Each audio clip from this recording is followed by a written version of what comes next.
hombres, tienen muchos rostros y la tragedia de todos es tan diferente, pero vale la pena contarla para poder hacer catarsis, ¿no? Entonces no sé qué... Sí. Muy buenas tardes para todos. Buenas tardes. Freddy, usted utiliza una frase en su libro de Víctor Frank que dice que cuando ya no somos capaces de cambiar una situación, nos encontramos ante el desafío de cambiarnos a nosotros mismos.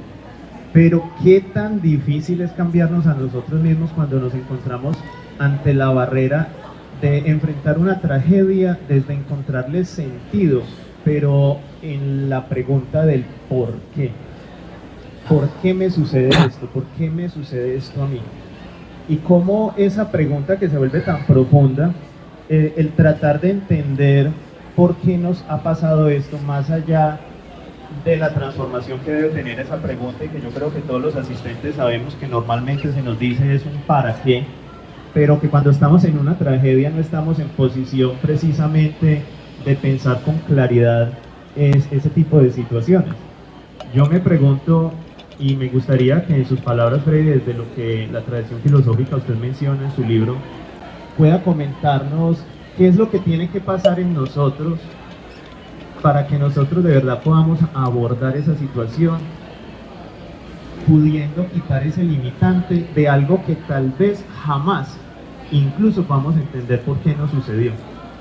Porque, Freddy, aunque hay personas que, sabiendo el final y decir que saben que una situación de tragedia los pudo llevar a un éxito final, pero yo he visto que muchas personas estarían dispuestas a entregar ese éxito si pudieran devolverse y no perder a ese ser querido, como lo cuentas en algunas de las páginas de tu libro.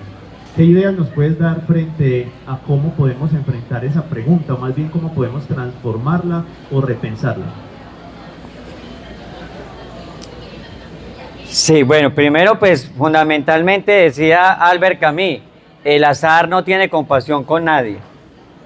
Es decir, la vida es azarosa, lo digo al principio del libro, y por eso la toma de decisiones, uno lo que tiene que intentar hacer es restringir lo que más pueda el azar. Entonces, claro, la pregunta sobre ¿y por qué a mí y no al vecino? ¿Cierto? ¿Por qué? Pues realmente no vamos a encontrar salida. Entonces, inevitablemente tenemos que volver al caso de Víctor Frank. Hay que decir es, yo con esto que me está sucediendo, ¿cómo puedo aprender? O sea, la pregunta tiene que hacer un giro copernicano, porque si no, uno se va a quedar en un tema inexplicable. Lo segundo es que hay que empezar a cambiar los escenarios de acción, porque a ver, la única forma que tiene el cerebro de cambiar es a través de la interacción con el contexto.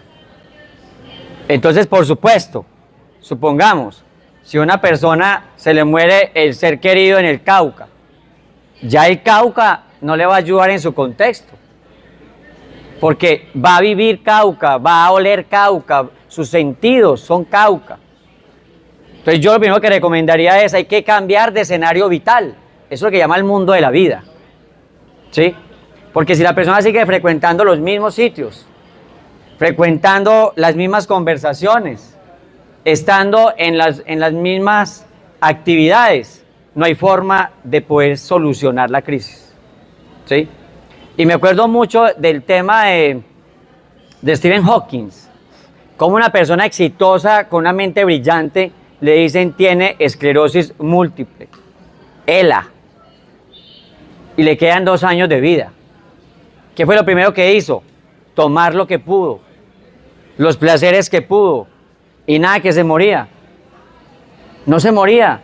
Y un profesor le dijo, oiga, ¿usted cómo que no se va a morir? ¿Sabe qué? Usted es muy bueno para la física, siga en física. Y ya no podía hacer física de laboratorio, pero reconfiguró su escenario para hacer física teórica. Y se pudo haber matado. Y era materialista. Y era ateo, pues ¿qué problema tenía? La persona que cree, por ejemplo, que si se suicida va al limbo o no va al cielo, pues más complicado, ¿cierto? Pero él que era ateo, pero él decidió al final, después de que no se moría, cambiar su escenario. Y con eso te voy a responder la pregunta.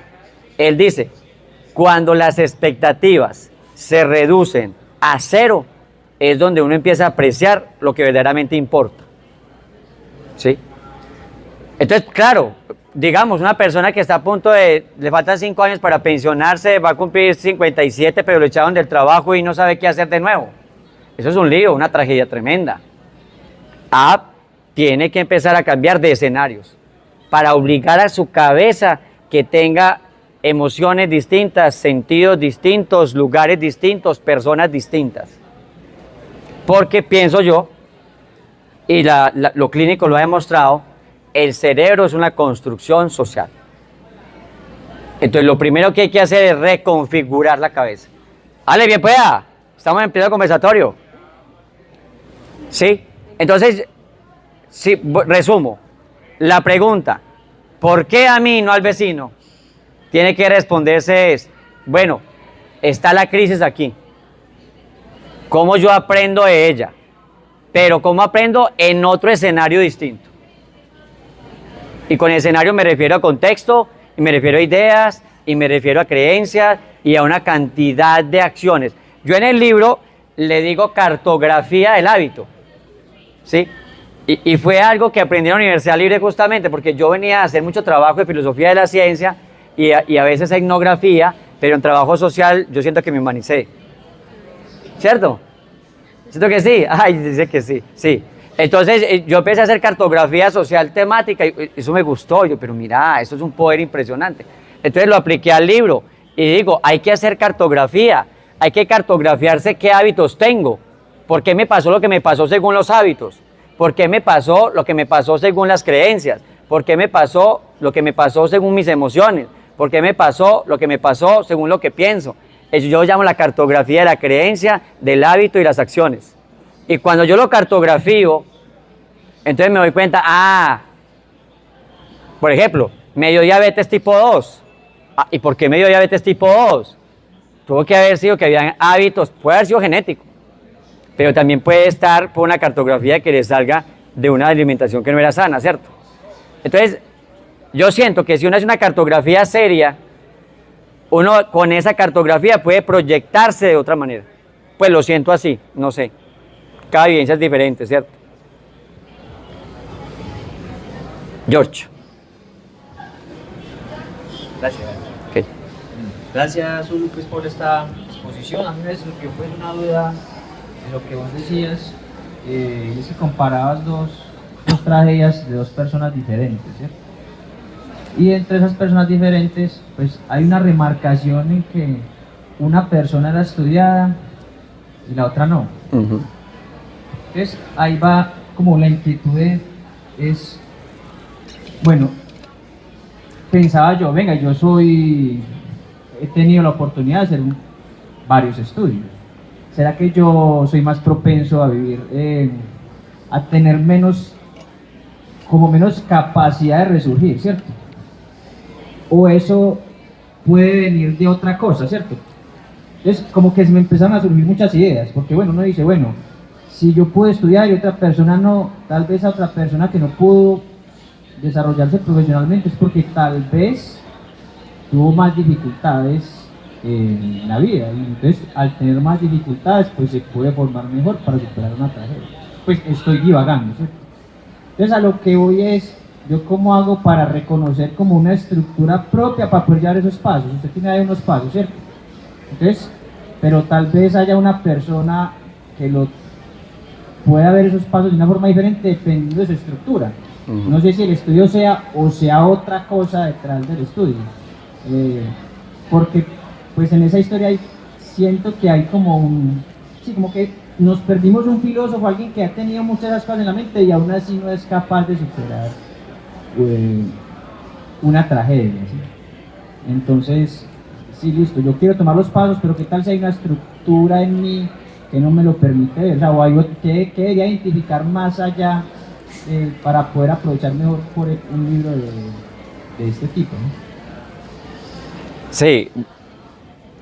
Yo creo que algo de lo más asombroso que nos ha enseñado la psicología, y ahí entra un psicólogo brillante que se llama Lawrence Kohlberg, en un libro que se llama Psicología del Desarrollo Moral, es que la inteligencia no es directamente proporcional ni a la capacidad moral ni a la capacidad emocional. Porque es asombroso. Uno diría, entre más inteligente, mejor capacidad emocional, más ético. Y lo que demostró la psicología es que no necesariamente. Hay gente muy inteligente, con capacidades emocionales y morales, pero hay otros que no, porque son variables distintas. Entonces yo quise narrar esa historia para que vieran que una persona muy estudiada se suicidó y el otro no. ¿Cómo es eso posible? Y es posible porque hay personas que tienen una capacidad de sabiduría para la vida. Se dice que la gente inteligente resuelve problemas en menor tiempo, con mayor capacidad, pero la sabia los evita. ¿Sí ve?